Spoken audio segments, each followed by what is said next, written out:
Welcome to the I-24 News National Security Podcast in partnership with INSS, the Institute for National Security Studies. I'm your host, Nicole Zedeck. Each week, we bring you in-depth discussions with expert analysts on some of the most pressing national security challenges facing Israel today. So, let's get started.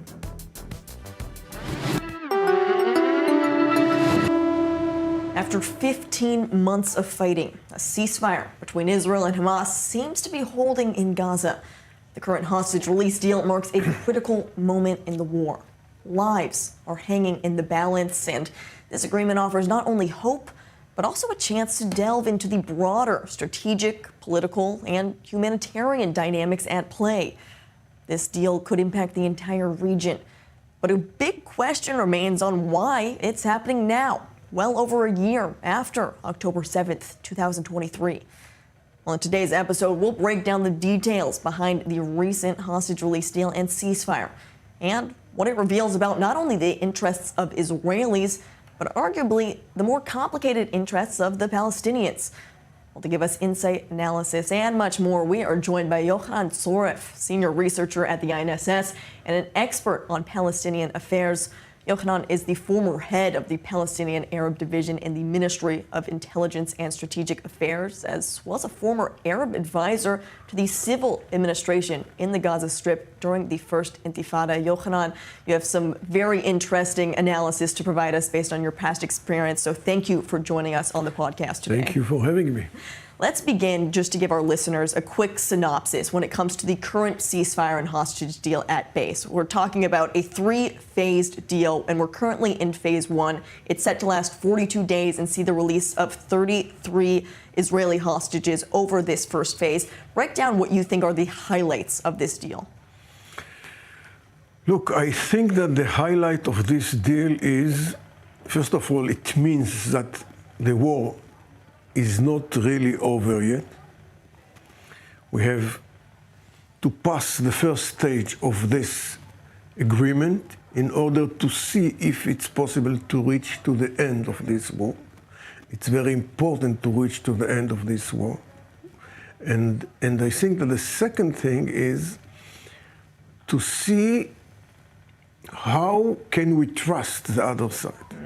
Because as much as I understand, Hamas need very urgently the ceasefire. After 15 months of war, for Hamas, it's very important. It's needed very much to reach to ceasefire. Why is that? Because they are exhausted.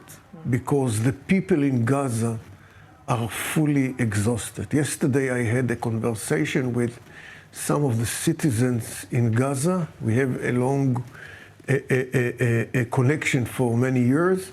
He told me, look, I have lost 25 kilos for my weight, yes? So he told me, this is a situation of many, many people in Gaza. We cannot continue anymore in this situation. So I think that this situation, Hamas cannot ignore it, okay? The suffering that they have brought on their own people. There is also a pressure from the people who all the time send messages by many means to Hamas to tell, look, what you have done is something unforgivable. But does Hamas care? Because the repeated messaging from Hamas throughout the course of this war is we don't care how many Palestinian civilians' lives are lost as long as we are fighting the quote-unquote Zionist regime. Mm-hmm. So do they care about their own people? I think that in this case, we have to understand the culture of sumud. You know what is sumud? What is it? Sumud, it means that you have to stay on your legs. If at the end of the war you keep standing on your legs, you are still keeping in the place that you belong to, it means that you prevent the other side from victory, and you are the winner. It means that you understand that there is no balance in the power. Understand that your power is lower than the other side. You admit in it, but you are doing everything that you can in order to prevent victory from the other side. And still painting this image of victory for themselves. Yes, this is the main target of the Islamic resistance movements. So that seems to be one of the reasoning why Hamas agreed to this deal right now. But what about the Israeli perspective? Because when you're talking about even possibly the public dissent inside Gaza, we've also been seeing this public dissent inside Israel. But this has been for 15 months, these public protests demanding a hostage release deal. Did that have any sway over the Israeli government to come to a deal right now? Mm-hmm. Look, I think that in order to understand the Israeli position in this case, we have to admit that Hamas in 7 October put us in a very problematic point, okay? They took a lot of hostages. They used these hostages in order to put limited on the Israeli attack inside Gaza. They know that Israel has to take under its consideration the presidents, the places that the hostages are staying. They don't know all the places, and we saw that we cannot reach to all the places. And it means that they can find the place to put them there, okay? And not to let any other to know where it is. And so Israel cannot attack Gaza in the way that it could do it without those people. So there is a big contradiction between the first target to dismantle Hamas and the second target to release the hostages. Israel's two stated war goals. And so then by agreeing to this deal that Hamas is almost pulling at the cards and the strings right now, but does it eradicate or diminish one of Israel's stated war goals, defeating Hamas? Have they failed in this goal? Look, I think if you ask the most, the majority in Israel, they will tell you that we did a lot of things. Hamas is not the same organization. The main leaders are no longer there. That it was before. Yes, yes, many of their units were dismantled. It's less small than it was before, much smaller than it was before. And most of its leaders and commanders is out of order. They cannot be on the fields anymore because they were killed. And it's enough, okay? We can make deals now with other sides in order maybe to push them out of Gaza. So that brings us to the discussions of to what this deal could lead to. Because right now, as the deal stands, at least during phase one, Hamas, even though they are militarily weakened, they are still the main governing body inside Gaza because there's no alternative at play. And so that's likely going to be the discussions in phase two, yes, coming up with an alternative solution, a civil administration, so to speak, to take over, to make sure that Hamas no longer has that power. Yes. But that's complicated in itself because as long as Hamas is still there, there's safety concerns for many of the civil administration who don't want to go head-to-head with Hamas. Yes, look, I think that when we are talking about the phase two, this is one of the main issues. Not only the hostages, because the next phase is going to talk about the day after. Now, the day after, it's an opportunity, and it's also can bring us to a big crisis, okay? The opportunity can be achieved by demanding from the Israeli side, from Hamas, to leave Gaza. All the people all the units of Gaza who are still there has to leave Gaza. And what are the numbers if of you that? If you want that we will begin to rebuild Gaza again, okay? So Israel has in its hand the key for the rebuild of Gaza. Okay, it can use it as a pressure on Hamas or in Gaza, because as much as I understand the Palestinian Authority, even if the Israeli government will be ready to let them go to Gaza, I'm not sure that they will be ready to come to Gaza if Hamas, with its gun, continue to stay there. Okay.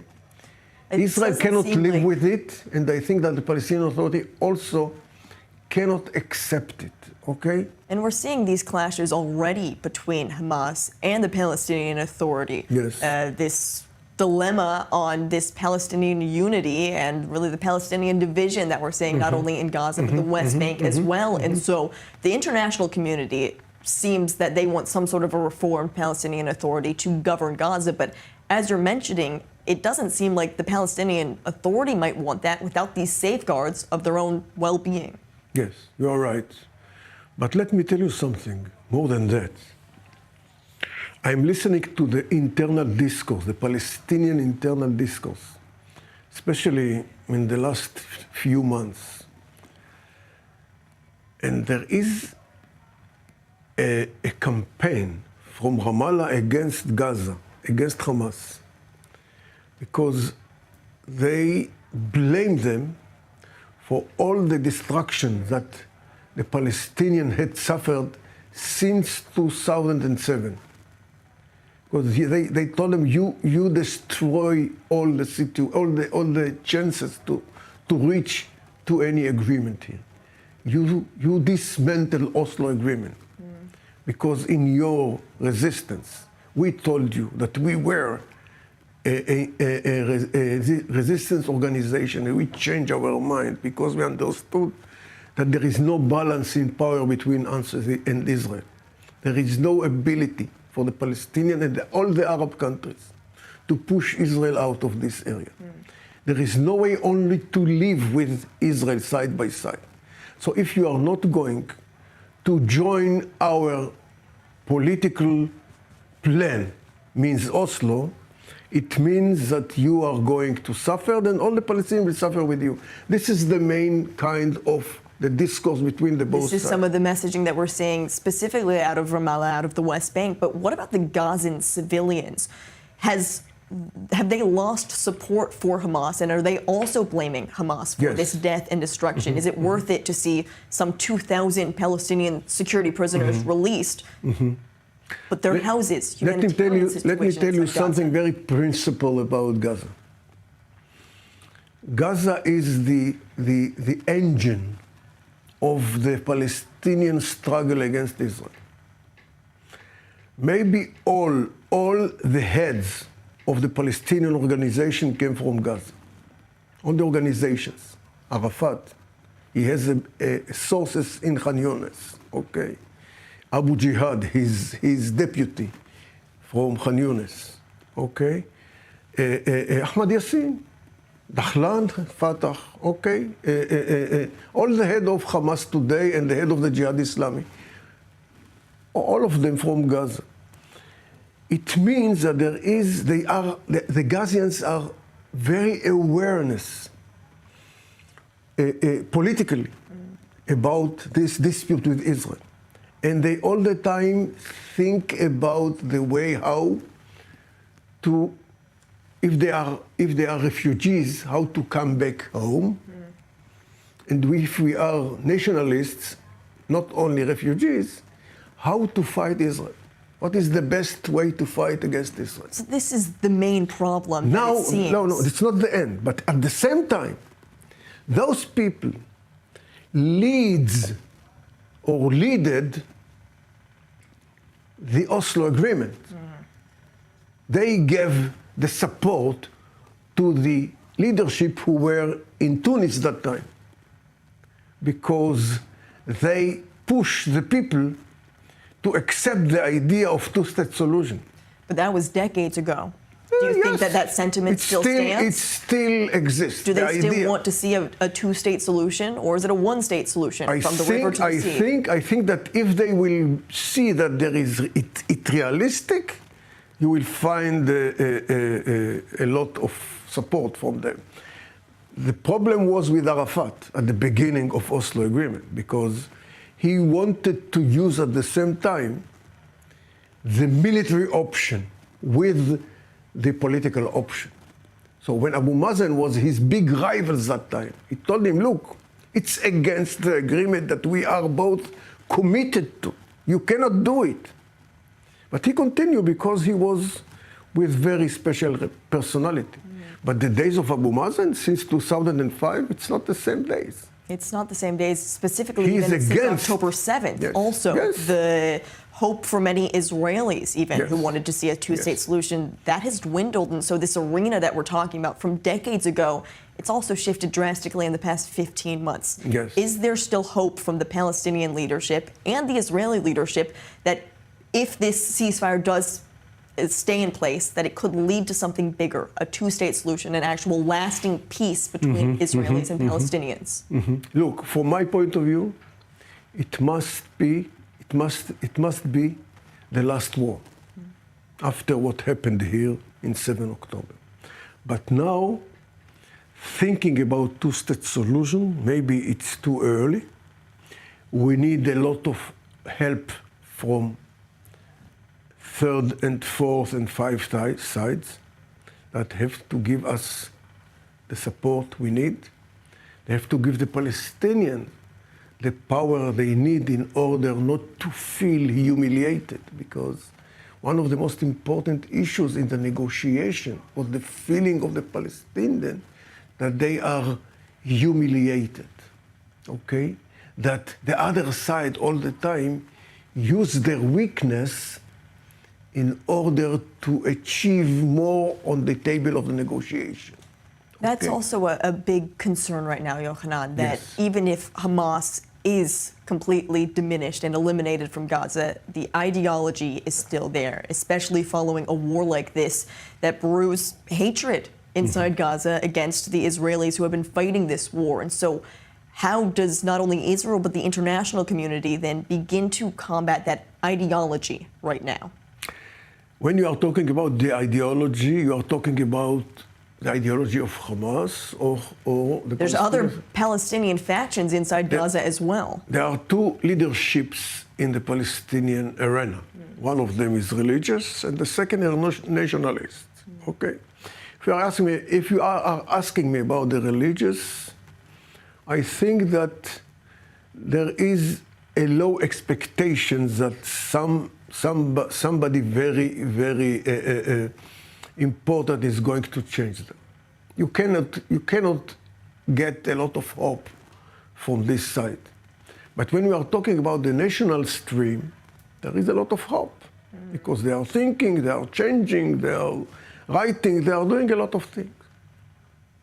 Okay, so we need to bring the position of the religious stream, the religion stream, to the place it was at the beginning of Oslo Agreement.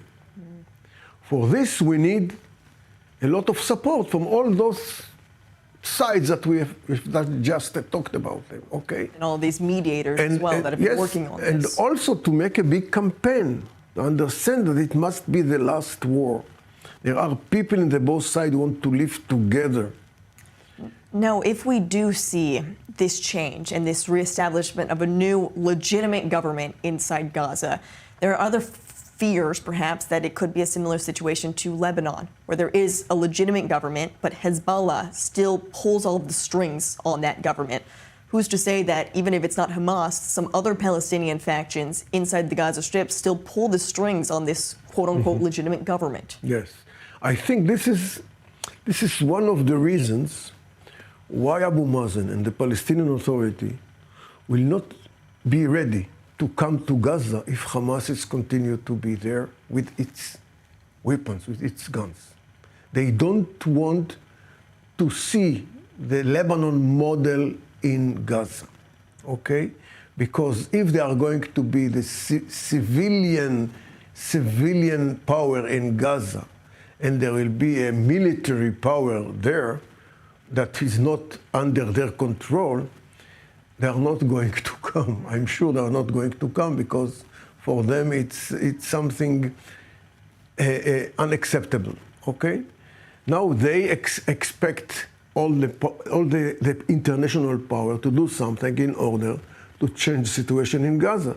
That will open a new opportunity for the day after the last war. Okay? I think that this is the way that Abu Mazen is thinking.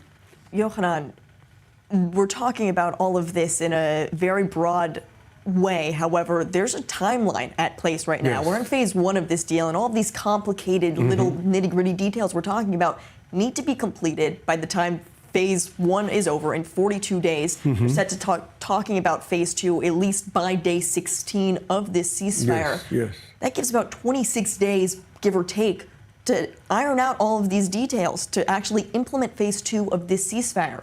Is that enough time? I think that the Israeli society is going to deal with a very big problems, sensitive problems in the next 2 weeks, because this question will be on the table. There are a lot of families of the hostages that they are expect the government to bring their children home. They want to see them, and the most of the society, I think, also expect to see them.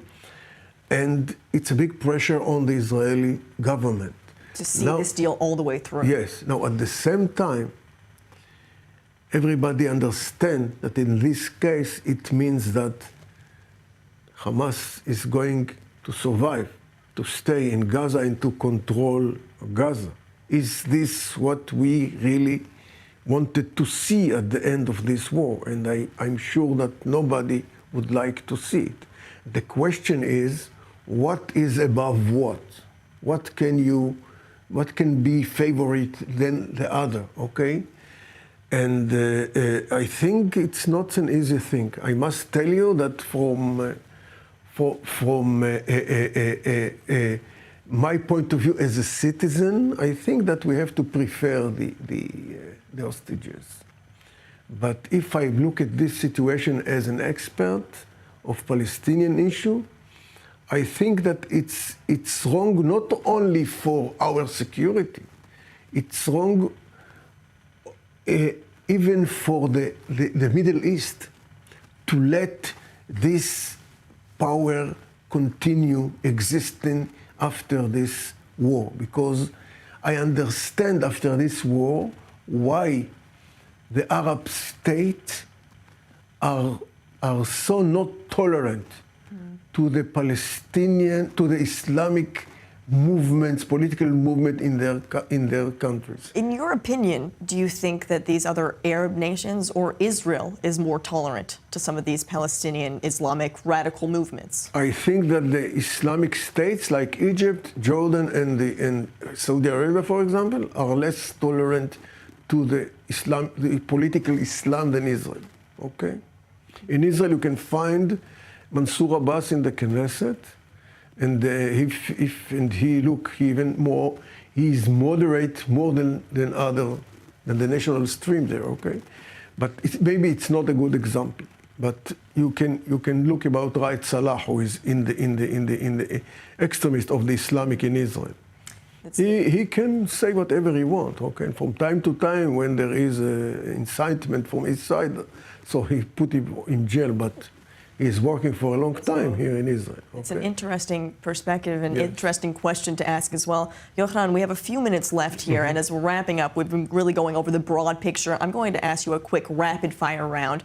Quick questions, and I want to give you to just give me the first response that comes to your head, okay? The first being, if this deal is more of a victory for either party, Israel or Hamas? I don't think that there is victory in war. I think that's a common sentiment, unfortunately, and a realistic approach as well. And so then, who can use this ceasefire best to their strategic advantage? Look, when we are talking about culture of sumud, they will achieve more in their societies. But here in Israel, it all the time will be something that you will feel that you lost something. Okay, you didn't reach to the main target. These bittersweet emotions that we've Yes. seen at play.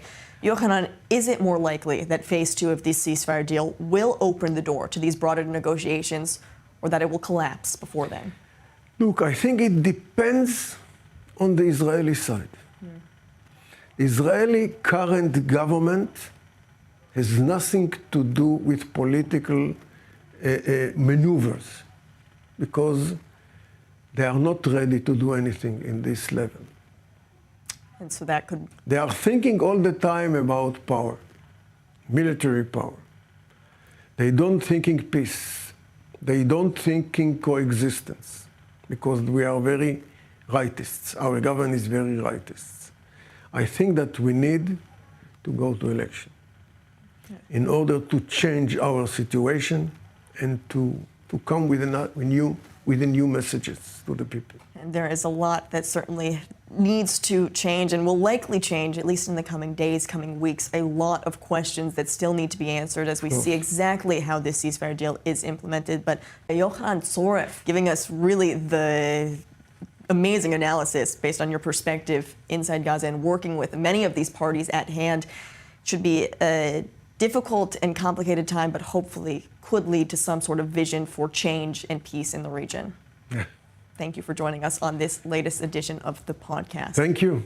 Now, for everyone else that wants to catch up on any of our past editions, you can always head to Spotify, just search National Security Podcast, and you will find all of our past episodes right there. As always, I'm Nicole Zedeck, and thank you so much for listening.